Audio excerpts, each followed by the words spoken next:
Today is our topic about RSA. RSA जैसे कि एक एल्गोरिथम होता है। आरएसए करने के लिए सबसे पहले कोई भी आरएसए जब हम लेते हैं तो उसके लिए दो प्राइम नंबर होते हैं। जैसे कि हमने यहाँ लिया p is equal to 11 and q is equal to 17। ये दोनों प्राइम नंबर्स हैं, इसमें कोई इवन नंबर नहीं ले सकते, जैसे कि 2, 4, 6 etcetera. So today I will talk about our RSA algorithm. तो इसका सबसे पहले हमने n फाइंड करना है। तो n फाइंड करने के लिए उसका फॉर्मूला है n is equal to p multiply q। ये दो रकमें, इसको हम मल्टीप्लाई कर देंगे तो इसका जवाब आ जाता है 187। फिर इसके बाद हमारा दूसरा जो मेथड है, जो दूसरा इसका स्टेप है, वो है फाइंड q एज n, जिसका मतलब होता है फाई n। इसमें हमने ज़्यादा कुछ नहीं करना, बस जिस में p मल्टीप्लाई q था तो उसमें दोनों की एक एक रकम को माइनस कर देना है। जैसे कि p की जगह 11 minus 1 multiply q 17 minus 1 is equal to 10 multiply 16 is equal to 160। तो ये हो गया हमारा 160, यानी कि यहाँ हमने n और हमने फाई n फाइंड करना है। कोई भी बेसिकली आरएसए में हमने इंक्रिप्शन और डिक्रिप्शन फाइंड करना होता है, और उसके लिए सबसे ज़रूरी है n और फाई n फाइंड करना।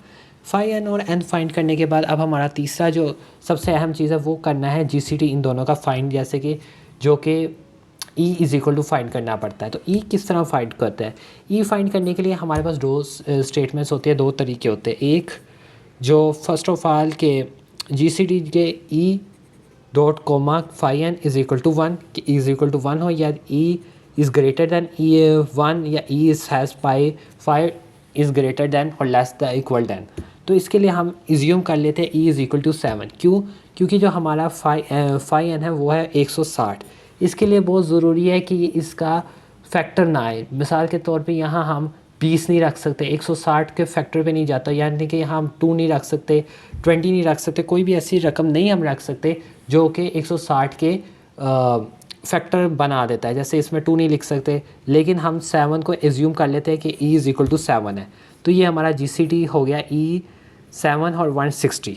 इसके बाद हमने फाइंड करनी है पब्लिक की। पब्लिक की के लिए हमारे पास दो रकमें हैं। ई पब्लिक की होती है ई हैज़ 7।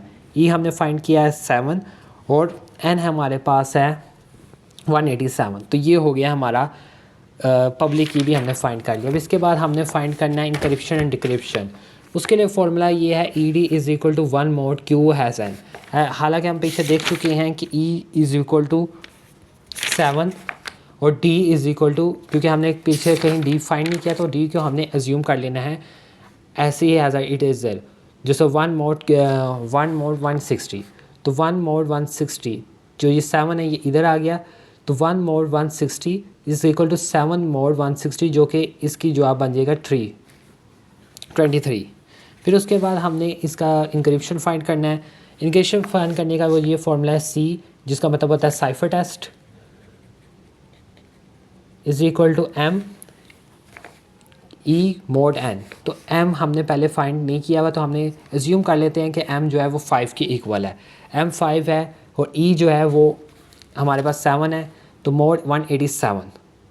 तो ये बन जाता है 78125 मोड 187।